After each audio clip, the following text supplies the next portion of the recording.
Γεια σας, είμαι η Χαρά, είμαι γεωπόνος και σας καλωσορίζω στο κανάλι μου. Στο σημερινό βίντεο θα σας δείξω κάποια updates σχετικά με τη συλλογή και από τα βίντεο τα πρώτα τα δύο που είχαμε δει με τη συλλογή που σας την έδειχνα, αλλά και μετά από τις πράσινες δουλειές που κάναμε εκείνο το βίντεο. Και τέλος θα σας δείξω για κάποια αγαπημένα του Μαΐου και θα προσπαθήσω γενικά κάθε μήνα να έχουμε κάποια αγαπημένα, έστω λίγα, για να δούμε πώς προχωράνε τα φυτά.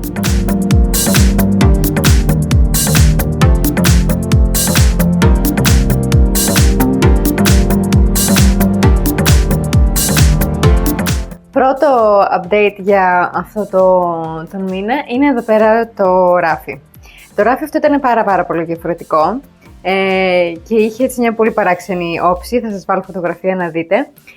Τώρα όμως είναι αρκετά πιο ομοιόμορφο. Γενικά δεν τρελαίνομαι για την ομοιομορφία, αλλά σε κάποιες περιπτώσεις ταιριάζει πάρα πολύ καλά. Και επειδή αυτό είναι ένα σημείο που είναι ακριβώς πάνω από την τηλεόραση, οπότε το κοιτάζαμε συνέχεια, τώρα που υπάρχει αυτή η ομοιομορφία είναι πολύ πιο ξεκούραστο για το μάτι. Εδώ πέρα λοιπόν έχουμε το επιπρέμενο μου Jade, την Σκυτάψης και το Philodendron Brazil. Όταν θα περάσει σιγά σιγά ο καιρός και αυτά θα μεγαλώνουν και θα γίνεται ακόμα πιο έντονη αυτή η όψη του καταράκτη και νομίζω θα είναι πάρα πολύ ωραίο. Η Σκυτάψης ακόμα δεν έχει κασπό, δεν έχω προλάβει να της βρω κάποιο και δεν φαίνεται πάρα πολύ όμορφο, αυτό το ξέρω, αλλά θα το φτιάξω σιγά σιγά. Και πρώτο αγαπημένο του μήνα είναι το Philodendron Brazil, κυρίως βασικά για την τρομερή ανάπτυξη που έχει δώσει. Σίγουρα θέλει μεταφύτευση, πρέπει να του αλλάξω και χώμα, θέλω να το βάλω σε πον. Τώρα κιόλας χρειάζεται και πότισμα, αλλά είναι τόσο όμορφο, μεγαλώνει τόσο όμορφα και μου αρέσει πολύ που μου δίνει σιγά σιγά αυτή την όψη του καταράκτη. Δεύτερο update για αυτό το μήνα είναι ο φοίκος Elastic. Άμα θυμάστε, σας είχα πει ότι δεν μεγαλώνει καθόλου, έχει σταθεροποιηθεί σε ένα σημείο και δεν γίνεται απολύτως τίποτα, ειδικά από επάνω από τον κεντρικό βλαστό. Παρ' όλα αυτά, άμα θυμάστε, είχα πει ότι τον άλλαξα θέση και τον έβαλα λίγο πιο κοντά στο παράθυρο και έχει περισσότερο φως, οπότε ήδη κατευθείαν ξεκινάει και πετάει μεγαλύτερα φύλλα από τον πλαϊνό βλαστό και ξεκίνησε ήδη και έχει πετάξει το πρώτο φύλλο από τον κεντρικό και είμαι σίγουρη θα βγάλει κι άλλα στο μέλλον. Οπότε σίγουρα είναι στα αγαπημένα του μήνα, μιας και επιτέλους έχει δώσει κάποια ανάπτυξη. Για δεύτερο λοιπόν update του μήνα έχουμε το Mycans, το οποίο άμα θυμάστε στο βίντεο με τις πράσινες δουλειές το μεταφυτέψαμε σε αυτήν εδώ πέρα την πιατέλα bonsai και το έβαλα μέσα σε πον. Το φυτό ως φυτό τα πάει πάρα πολύ καλά και είμαι πάρα πολύ ενθουσιασμένη γιατί ήδη μεγαλώνει πάρα πολύ, έχει υπέροχα χρώματα, τα φύλλα γίνονται πολύ όμορφα και πετάει όπως βλέπετε παντού καινούρια. Το πρόβλημα είναι ποιο? Το πρόβλημα είναι ότι δεν σκέφτηκα καθόλου το ότι η πιατέλα αυτή, όπως και να το κάνουμε, είναι τερακότα. Και ο λόγος που δεν φαίνεται είναι διότι αυτό είναι γυαλί. Αυτό συμβαίνει πάρα πολύ συχνά στα κεραμικά, περνάνε αφού ψηθούν μια φορά ως τερακότα, μετά ευαμπτίζονται μέσα σε γυαλί, ξαναψύνονται και δημιουργείται αυτό εδώ πέρα, το οποίο βγαίνει και σε διαφορετικά χρώματα. Αυτό κάνει την πιατέλα να είναι, πώς το λένε, να μην έχει θέμα με το νερό, να μην απορροφάει νερό. Το πρόβλημα όμως είναι ότι αυτές οι πιατέλες δεν είναι παντού γυαλωμένες, με αποτέλεσμα να τραβάνε όντως νερό και επίσης δεν είναι γυαλωμένο και το πιάτο από κάτω. Τι σημαίνει αυτό? Αυτό σημαίνει ότι μόλις χάλασα ένα έπιπλο, διότι παίρναγε συνέχεια η υγρασία, το οποίο μπορεί να συμβαίνει και γιατί μπορεί εδώ πέρα να υπάρχει κάποιο σπάσιμο και να περνάει το νερό ή ακόμα και νερό να χύθηκε καθώς πότιζα το φυτό. Οπότε αυτό ήταν μόνιμα μουσχημα, με αποτέλεσμα να έχω χαλάσει ένα έπιπλο, για το οποίο δεν είμαι καθόλου ευγνώμων. Και γενικά εντάξει, δεν θα ήθελα να χαλάω το έπιπλά μου για να είναι τα φυτά μου όμορφα. Για να σας εξηγήσω λοιπόν να καταλάβετε λίγο, χθες το πότισα, φαίνεται γιατί είναι πιο σκούρα κιόλας η λέκα και πρόσεξα πάρα πολύ να μην χυθεί νερό έξω, να μην στάξει τίποτα κτλ. Λοιπόν, παρόλα αυτά, αυτό εδώ όλο είναι νερό, όλο αυτό εδώ πέρα είναι μουσκεμα αυτή τη στιγμή.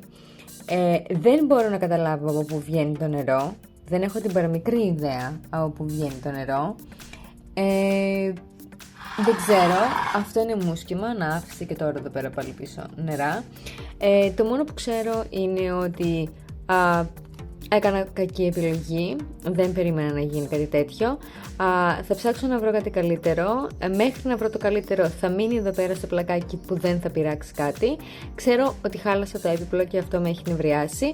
Και όταν βρω κάτι καλύτερο, αυτή η πιετέλα θα πάει στην άκρη και δεν θα την ξαναχρησιμοποιήσω. Οπότε, ναι. Δεν πήγε τόσο καλά αυτό όσο περίμενα. Οπότε δυστυχώς αυτό δεν μπορώ να το κρατήσω για πάρα πολύ καιρό ακόμα έτσι, διότι γενικά ποτίζω πολύ συχνά το συγκεκριμένο φυτό, γιατί στεγνώνει αρκετά γρήγορα επειδή έχει μεγάλη επιφάνεια και επειδή είναι σε πόν. Οπότε η τερακότα δεν προλαβαίνει να στεγνώσει με αποτέλεσμα να είναι συνέχεια μουσκεμα. Οπότε θα πρέπει σύντομα κάπου να βρω άλλον τρόπο να βάλω το φυτό για να είναι σε τερακότα και αυτό δυστυχώς δεν θα το χρησιμοποιήσω. Και στη συνέχεια έχουμε update τα κομμένα από το Cebu Blue και το Skeleton Key.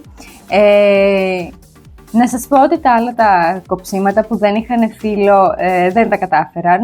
Κάτι για το οποίο ήμουν απόλυτα σίγουρη, μιας και δεν έχω την κατάλληλη υγρασία στο σπίτι. Αν και να σας πω την αλήθεια, δεν στεναχωρήθηκα ιδιαίτερα, διότι ήμουν ακόμα πιο σίγουρη ότι αυτά θα τα πάνε πάρα πολύ καλά. Και όπως βλέπετε, ήδη φαίνονται νέες ρίζες από κάτω που βγαίνουν και στο Cebu Blue φαίνονται ακόμα περισσότερο, μιας και αναπτύχθηκαν πολύ πιο γρήγορα. Το νερό δεν φαίνεται τελείως καθαρό, διότι μέσα έχει λίπασμα, το οποίο του δίνει αυτή την πράσινη τέλος πάντων απόχρωση. Και συνέχεια προσθέτω λίγο νερό, διότι και εξατμίζεται και το απορροφούν τα φυτούλια. Αυτά θα μεγαλώσουν, θα μείνουν για αρκετό καιρό ακόμα εδώ πέρα μέσα. Και όταν θα έρθει η ώρα, κάπου φαντάζομαι μέσα στο καλοκαίρι, στη μέση του καλοκαιριού, θα τα κάνουμε μεταφύτευση, θα τα βάλουμε στην τελική τους θέση. Και έχουν ήδη μεγαλώσει πάρα πολύ και είναι πάρα πολύ όμορφα.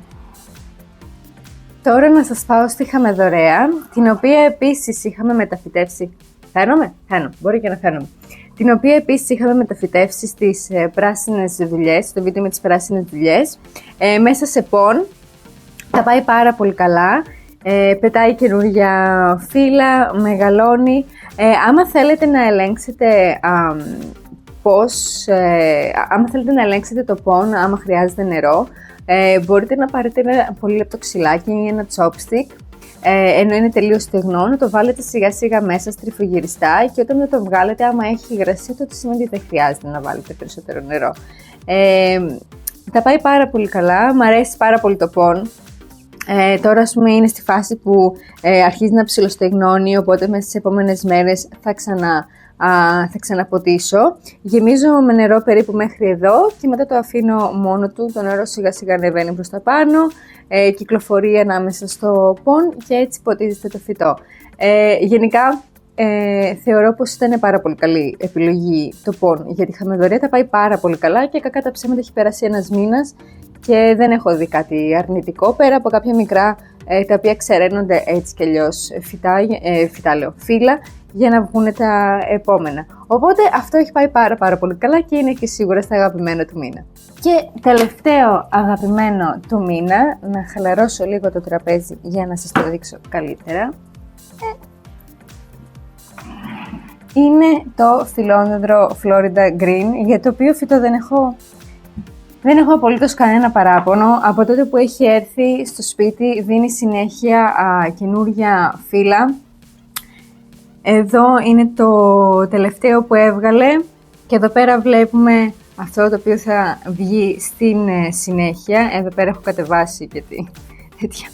Λοιπόν, πρέπει οπωσδήποτε να του αλλάξω χώμα, γλάστρα, να πάει σε κασπό κατευθείαν. Είμαι σίγουρη ότι τις επόμενες εβδομάδες, άμα δεν το μεταφυτεύσω, θα αρχίσει λίγο να θυμώνει και να ενοχλείται από αυτό εδώ πέρα το χώμα και το μέγεθος της γλάστρας είναι μικρό πλέον. Τι να πω, δεν κάνω τίποτα πρακτικά σε αυτό το φυτό, μόνο λίγο νερό, οπότε τώρα πρέπει να το ποτίσω, είναι πολύ ελαφρύ και μεγαλώνει μόνο του.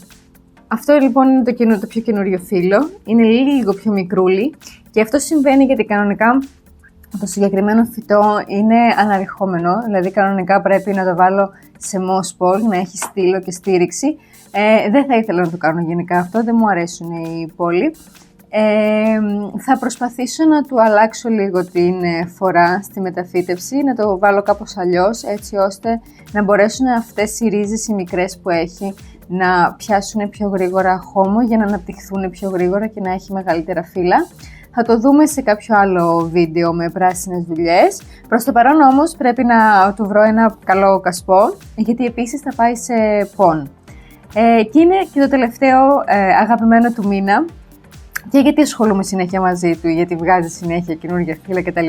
Αλλά και γιατί προσπαθώ απεγνωσμένα να βρω ένα καλό κασπό για να του ταιριάζει και να του έχω καινούργια θέση. Οπότε αυτό είναι το τελευταίο καινούργιο του μήνα. Αυτά λοιπόν τα updates του μήνα και τα αγαπημένα του μήνα. Γενικά είμαι πολύ εντάξει με τη συλλογή αυτή τη στιγμή, πέρα ίσως από κάποιες διορθώσεις που πρέπει να γίνουν και σίγουρα έχω πάρα πολύ δουλειά για μεταφυτεύσεις και να βρω το κατάλληλα κασπό κτλ. Να σας πω ότι θεωρώ πως παρόλο που τα φυτά είναι ζωντανοί οργανισμοί και έχουν κάποιες δικές τους ιδιαιτερότητες και συνήθειες και προτιμήσεις, θεωρώ πως πρέπει να τα έχουμε μέσα στο σπίτι μας με τέτοιο τρόπο ώστε να ταιριάζει στο γούστο μας, στο σπίτι μας και στο δικό μας, στη δικιά μας αισθητική. Αυτός είναι και ο λόγος που, όπως έχω ξαναπεί, εγώ προτιμώ τα φυτά μου να μπαίνουν κατευθείαν σε κασπό και δεν θέλω να είναι στις πλαστικές γλάστρες. Αυτά λοιπόν για αυτό το βίντεο. Ξέρω ήταν μικρούλι, ήταν πιο γρήγορο, αλλά ήθελα πολύ να σας δείξω τη νέα ανάπτυξη και όλα αυτά. Οπότε μην ξεχάσετε να κάνετε follow, like και subscribe για περισσότερο περιεχόμενο. Είμαι η Χαρά και θα σας δω στο επόμενο βίντεο. Γεια σας!